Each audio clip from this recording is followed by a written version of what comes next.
At 65 years old, he had nothing. No restaurant, no steady income beyond a small monthly check, and a chicken recipe he believed in that no one else did. He got in his car with a pressure cooker in the trunk and started knocking on restaurant doors. He would hear the word no more than 1,000 times before anyone finally said yes. This is the story of how a broke, retired cook built one of the largest restaurant chains on earth, starting the same year most people plan for retirement. His father died when he was only 5 years old, leaving his mother to work long hours just to support the family. As the oldest child, he took over cooking for his younger siblings, teaching himself recipes out of necessity long before it was ever a career.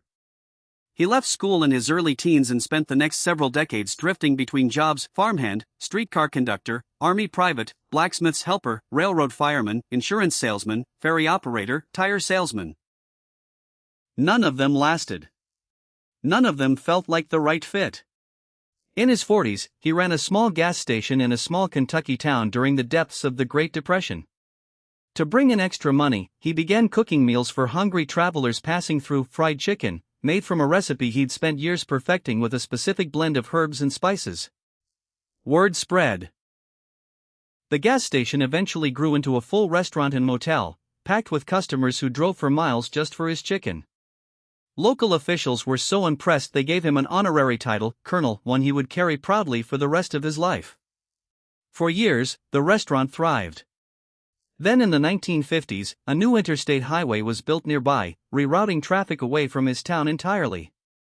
Almost overnight, the steady stream of travelers disappeared. His restaurant, his life's work, could no longer survive.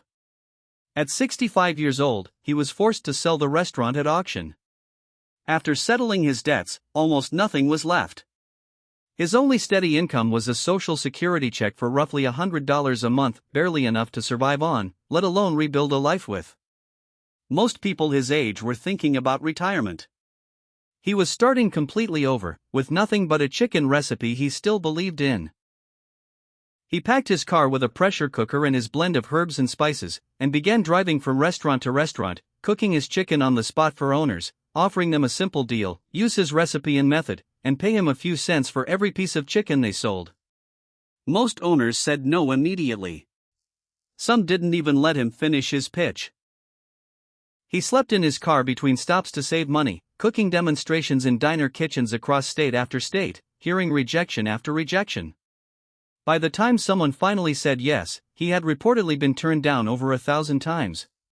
But that first yes was enough. One restaurant's success with the recipe led to another, then another. Word spread between restaurant owners the same way it once spread between hungry travelers at his old gas station. Within a decade, hundreds of restaurants across the country were serving his chicken under his name and his now famous image.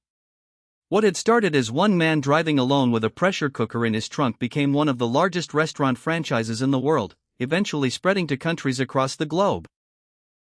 He sold the company for a substantial sum in his 70s, but stayed on as the public face of the brand for the rest of his life, instantly recognizable by his white suit and black string tie.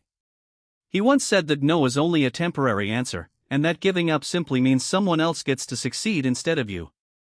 Every rejection he heard wasn't proof his recipe wasn't good enough. It was just one more restaurant that wasn't going to be the one until, eventually, one finally was.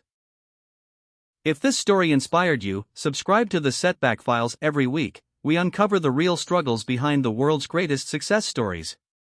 What's stopping you from trying one more time? Tell us in the comments below.